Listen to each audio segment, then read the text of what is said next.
10 curiosidades sobre japonês, take 1. Tchau! Mazu Nihongo no Mazu desu. Começou oficialmente o canal Mazu Nihongo. Eu queria deixar claro, antes de mais nada, eu falei isso no outro vídeo, mas que eu não sou fluente em japonês, então pode ser que eu cometa algum erro, alguma coisa. Mas o intuito desse canal é comentar sobre todas as coisas interessantes e legais que eu descobri ao longo desses anos estudando japonês. Eu estudo há 3 anos. E, enfim, entrar em contato com pessoas que também estão estudando ou pessoas que estão pensando em começar a estudar, mas ainda não tiveram a coragem, ou o japonês parece uma coisa muito de outro mundo, ainda não começou por causa disso. Eu acho que esse canal pode servir de um empurrãozinho para quem tá querendo começar. Então, já que o assunto é japonês, esse vídeo vão ser 10 fatos ou 10 curiosidades sobre o idioma. Curiosidade número 1. O japonês tem 3 alfabetos. Quando muitas pessoas que não começaram a estudar ouvem isso, elas pensam, meu Deus, tem 3 opções diferentes de alfabeto e aí o japonês escolhe qual dos 3 vai usar? Não, na verdade, os 3 alfabetos são usados juntos todos os dias por todos os japoneses. Cada alfabeto tem um histórico diferente, ele surgiu em um contexto histórico diferente e por causa disso cada um tem suas características, tem as suas peculiaridades, mas eles podem ser usados juntos e são usados juntos. Inclusive, eles podem ser usados os 3 na mesma frase. Mas falando de modo geral, o que dá pra dizer é que 2 desses 3 alfabetos são fonéticos, que é hiragana e katakana. Esses 2 alfabetos eles são fonéticos igual o nosso alfabeto, ou seja, cada símbolo representa um som e juntando esses sons a gente forma palavras que têm um significado porque a gente reconhece o som delas. É difícil pensar numa única regra para você falar, agora usa esse, agora usa aquele, mas dá para dizer que o hiragana ele é muito comumente usado em palavras que são referentes à gramática, conjugação dos verbos, partículas. Palavras assim, elas geralmente são em hiragana. E katakana, ela é originalmente usada para representar palavras que vieram de outros idiomas que não o japonês. Então elas são adaptadas foneticamente para o japonês. Mas esse não é o único uso delas. Depois eu vou falar mais sobre isso. E o outro alfabeto é o kanji, que é o mal de todos os estudantes de japonês. É muito complicado começar a explicar kanji, mas basicamente é um alfabeto não fonético, que significa que cada palavra vai ser formada por um ou mais kanji, e é uma coisa quase arbitrária. Assim, não é arbitrária, existe um pouco de uma lógica por trás, mas de modo geral é uma regra fixa. Para essa palavra é esse kanji, para essa palavra é esses 2 kanjis, e assim vai. Quanto à leitura, não existe nenhum indicativo no caractere em si de qual é a leitura. Então, é muito complicada. Eu vou dar um exemplo de uma frase que usa os 3. Mainichi densha ni notte baito ni iku. Mainichi densha ni notte baito ni iku. Significa todo dia eu pego o trem e vou pro trabalho. No caso, a palavra para trabalho sendo usada aqui é baito, que é uma encurtação. É uma forma reduzida da palavra arubaito, que aparentemente veio do alemão. Ela significa um trabalho de meio período. É aquele trabalho que as pessoas trabalham geralmente só umas 4 horas. Como ela veio do alemão, ela tá em katakana. As palavras mainichi, densha, o no de noru e o i de iku estão em kanji. As palavras que estão escritas em kanji geralmente são substantivos que vão representar objetos, sentimentos, nomes de lugares, de pessoas e verbos, de modo geral. E aí você tem alguns hiragana também. Você tem o ni, te, ni, ku. Cada um aí tá fazendo um papel diferente, mas de modo geral são partículas que indicam a função de cada palavra na frase e conjugação dos verbos. Ele tá indicando qual forma o verbo tá. Curiosidade número 2. Os kanji têm significado individual também. Muitas pessoas acham que os kanji são palavras em si, mas não é necessariamente verdade. Os kanji são mais ideias. Quando um japonês olha para um kanji, ele tem uma imagem na cabeça, um grupo de palavras e sentimentos e formas, enfim, que são relacionados ao que aquele kanji está passando. Por isso o significado acaba sendo muito vago às vezes. A melhor forma de explicar isso é que cada kanji é relacionado a alguma coisa. Alguns kanjis têm significado próprio sim, e eles são palavras quando usadas sozinhos, como por exemplo, yama. Yama é um kanji super simples que significa montanha. Só isso, significa montanha, e é uma palavra e a gente lê como yama. Por outro lado, a gente tem, por exemplo, a palavra secho. Essa palavra significa amadurecimento. Ela é formada de 2 kanji. Se você for olhar o primeiro, ele sozinho não é uma palavra. E ele indica transformação ou se tornar alguma coisa. O segundo kanji sozinho também não é uma palavra. E ele significa longo. Se você juntar essas duas ideias, se tornar e longo, a gente tem a palavra amadurecimento. Faz sentido. A grande maioria das palavras no japonês são formadas por 2 kanji. E a maioria das vezes, se você entende mais ou menos qual é a imagem que um kanji traz e que o outro kanji traz, você consegue ter uma ideia do significado. Às vezes é muito difícil chutar, mas consegue ter uma ideia. Mas voltando aos kanjis separados. Se você pegar o primeiro kanji e adicionar ru em hiragana, ele vai virar uma palavra. Vai virar o verbo naru, que significa se tornar, virar. Se você pegar o segundo kanji e adicionar i em hiragana, ele vai virar o adjetivo nagai, que significa longo. Ou seja, eles sozinhos não são exatamente palavra como yama é uma palavra sozinha, mas fazendo uma pequena alteração, eles podem virar palavras. Kanji é muito confuso e existem muitas coisas envolvidas em kanji. Se vocês acham interessante o suficiente, deixem nos comentários que você quer ver um vídeo sobre kanji. Se tiver comentário suficiente, eu faço. Curiosidade número 3. Como os japoneses escrevem risada. No português, a gente tem muitas formas de escrever risada. Tem hahaha, RS, KKK, só bater a cabeça no teclado. Em japonês também existem algumas formas, mas muito menos do que os brasileiros. Em japonês, a forma mais comum de você representar risada é assim. Basicamente, é o kanji da palavra warau, que significa rir, entre parênteses. Não é a palavra rir, porque não tem o u, que indica que ele é um verbo. Ou seja, como eu falei antes, eles só pegaram a imagem, a ideia que o kanji passa e representaram essa ideia sozinha com ele. Essa é a forma mais padrão, mas ela acaba parecendo um pouco formal demais, como seria você escrever risos em português. Então, a maioria das pessoas, principalmente as pessoas mais novas, vão escrever só sem parênteses, às vezes escrever o kanji 2 vezes, ou, o que está se tornando muito mais comum, as pessoas só escreverem W. Porque se você fosse escrever em letras romanas, ele começaria com W.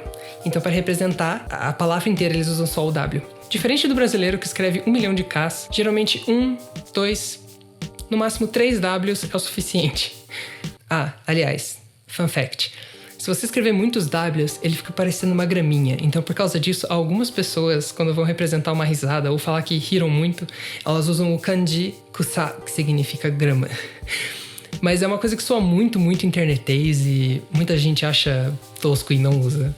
Curiosidade número 4. Os diferentes usos de katakana. Como eu falei antes, o uso original de katakana é representar palavras de idiomas estrangeiros, como baito, que eu falei naquela frase no começo. Mas esse não é o único uso, principalmente no japonês moderno. O katakana, quando escrito, ele soa um pouco mais forte ou um pouco mais enfático do que você escrever uma coisa em hiragana. Uma coisa para comparar seria, por exemplo, escrever em itálico ou em negrito ou em caps lock ou alguma coisa assim. Ele também é usado para palavras que não são muito convencionais ou que elas estão sendo usadas de uma forma alternativa. Como, por exemplo, a palavra meshi. Essa palavra é meio que uma gíria, não é exatamente uma gíria, mas é uma palavra casual que soa muito agressiva, muito forte. Então, poucas pessoas usam, basicamente só os homens usam. Ele significa comida, mas seria algo mais próximo de tipo rango. Meshi é uma das leituras desse kanji, que é o kanji que normalmente seria lido aí como gohan, que é uma palavra mais padrão para comida. Como uma palavra que soa muito forte, que eles sabem que não é a leitura que deveria ser, digamos assim, da forma mais padrão de se ler esse kanji, eles costumam escrever em katakana.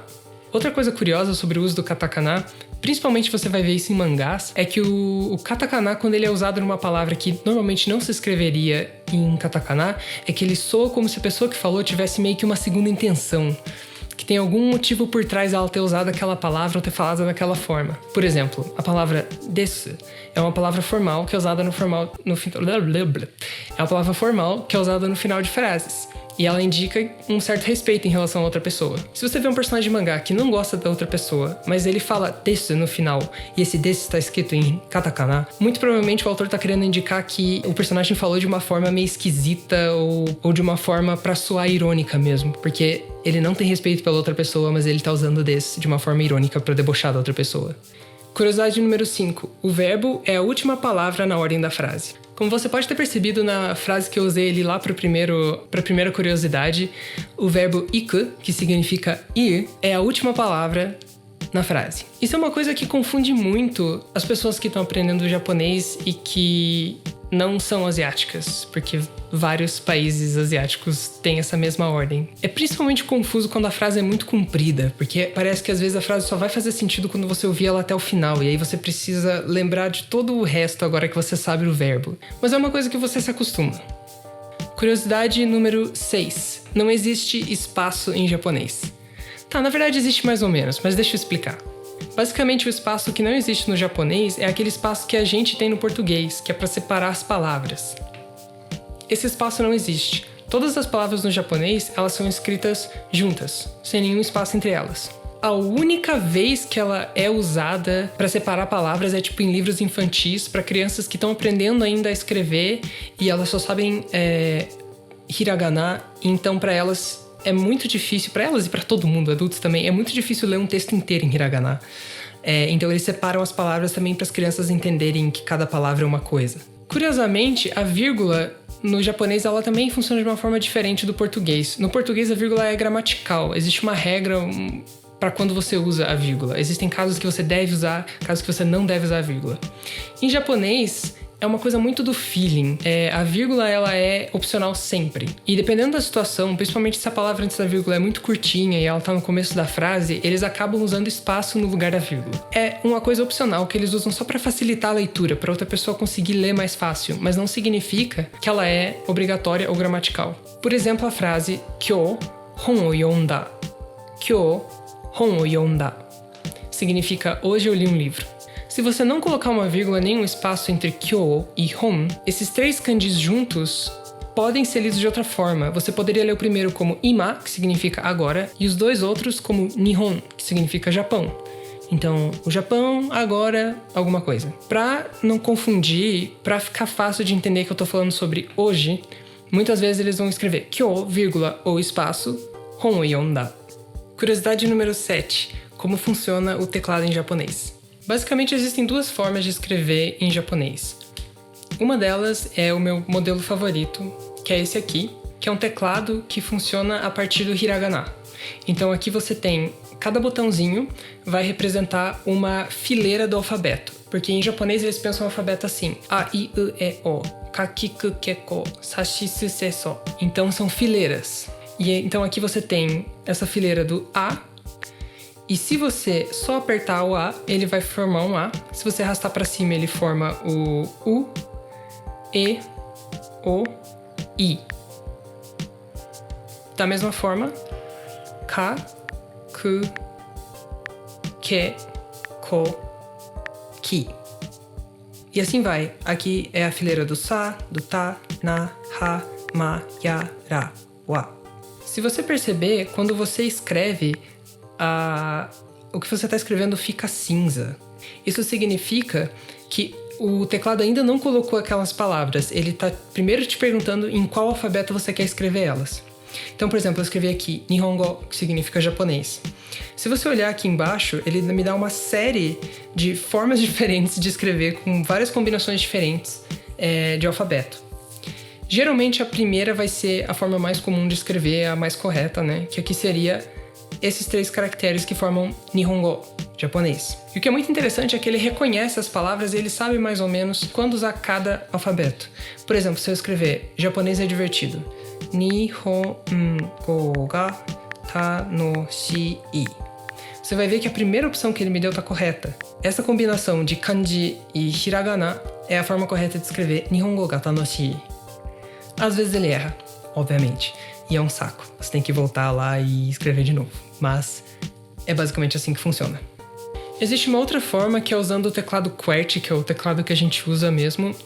Em computador físico você vai fazer isso e você também pode colocar essa opção no celular se você preferir. Basicamente como ele funciona, ele vai meio que entender o que você está escrevendo como uma romanização do que você quer dizer em japonês, ao invés de escrever em hiragana. E aí ele vai fazer o mesmo esquema, ele vai deixar em cinza, esperando você escolher exatamente como você quer escrever aquela palavra. Aí você aperta espaço, o espaço vai dar as outras opções de como escrever aquilo, e aí você vai apertando espaço até chegar na opção que você quer e dá Enter. Curiosidade número 8. Os fonemas do japonês comparado com o português. Eu já falei isso num outro vídeo, mas a gente tem muita sorte de ser brasileiro e aprender japonês porque tem muitos fonemas que são exatamente iguais. Por exemplo, ta, sa, shi, no, ni. Vários fonemas são exatamente igual como a gente falaria em português. Mas aí que tá a pegadinha, porque tem sons que parecem que são iguais ou parecidos em português, mas na verdade eles não são. Um dos principais exemplos disso pra mim é o som do U em japonês, que ele não é igual o nosso U do português, que é super fechado. U. É um som muito mais leve, menos fechado. Por exemplo, se você pegar a palavra monk, é uma palavra japonesa que significa reclamação. Se você pronunciar de uma forma brasileira, tipo monku, ele vai estar errado. Não é assim que se fala U em japonês. É muito mais leve. Monk. Outro exemplo interessante também é o F, que seria em português F-U. No japonês não existe esse som de F que é como a gente faz em português. Ele é um som muito mais leve. Ele é uma mistura entre Fu e Hu. Então ele soa F. E o outro grande problema, que é tanto problema para brasileiro aprendendo japonês quanto para japonês aprendendo português, que é o larirurero. Em japonês eles estão falando um L, eles estão falando um R, como é que é? Eu já fiz um vídeo inteiro sobre essa diferença e sobre como pronunciar esse som. Você pode clicar aqui que vai te levar para o vídeo. E só por curiosidade, alguns sons que a gente acharia que teria em japonês, mas na verdade não existem. Como por exemplo os sons tu, si, ti. Existe ta, existe to, existe te. Mas não existe tu e não existe ti. O ti, eles falam como a maior parte do Brasil fala, que é ti. E o tu, eles falam tsu. Como se tivesse um S no meio. Então a fileira do ta é tachi, tsu, te, to. E o si é a mesma coisa. Existe sa, so, su. Mas não existe si. Existe só shi. Curiosidade número 9. Os japoneses não falam você. Em português, inglês e a grande maioria dos outros idiomas, a gente tem o pronome que significa você, ou seja, a pessoa com quem a gente está falando, e a gente usa normalmente. Acontece que em japonês não existe uma boa palavra que significa você. Existem muitas palavras, mas nenhuma delas costuma ser usada. A palavra mais padrão que você vai aprender, provavelmente se você começar um curso de japonês, vai ser a primeira palavra que você vai aprender que significa você, é anata. Anata só significa você. E ela é teoricamente uma palavra formal. Mas qual que é o problema? Em japonês, é esperado de você que você saiba o nome da pessoa com quem você está falando e que você use o nome da pessoa ao invés de anata. Porque se você falar anata, vai soar como se você não soubesse o nome da pessoa, nem quis perguntar, ou você só de birra mesmo não quer falar o nome da pessoa. Por isso, anata, apesar de ser uma palavra teoricamente formal, ela vai soar muitas vezes grosseira. Se o seu professor é bom, ele vai ter te falado disso. Ele não vai deixar você sair por aí falando anata. Então, como que funcionaria isso de usar o nome da pessoa? Seria como se eu estivesse falando com a pessoa na terceira pessoa. Por exemplo, vamos supor que eu tô falando com um japonês chamado Takeshi. E eu vou perguntar pra ele, onde você vai? Ao invés de eu falar, anata wa doko e ikimasu ka? Eu vou perguntar, Takeshi-san wa doko e ikimasu ka? Bom, obviamente na maioria das situações você só não falaria o nome da pessoa, só perguntaria doko e ikimasu ka? Mas se você precisa deixar claro que você está falando com a pessoa, você vai usar o nome da pessoa. E aqui nesse caso eu usei san, porque seria uma pessoa que eu não conheço, digamos assim, que eu não sou próximo ou que eu tenho uma relação de formalidade ou de trabalho, enfim. Se você não estiver usando o nome da pessoa, você pode substituir por quem ela é naquele contexto da conversa. Por exemplo, um atendente de uma loja, você entra numa loja, o atendente vai falar com você super formalmente. Afinal de contas, você é o cliente. Cliente no Japão tá acima nessa posição social. O japonês é muito dependente desse tipo de relação. Todo mundo tá ciente de se tá acima, se tá abaixo da pessoa com quem está conversando quando você vai conversar. Longa história. Mas enfim. Então ele vai falar com o cliente, mas ele não vai sair perguntando o nome de todos os clientes que aparecem. Então como ele vai se referir a você, o cliente, ele vai falar Okyaku-sama. Okyakusama. Okyakusama é uma forma super formal e super respeitosa de você falar cliente.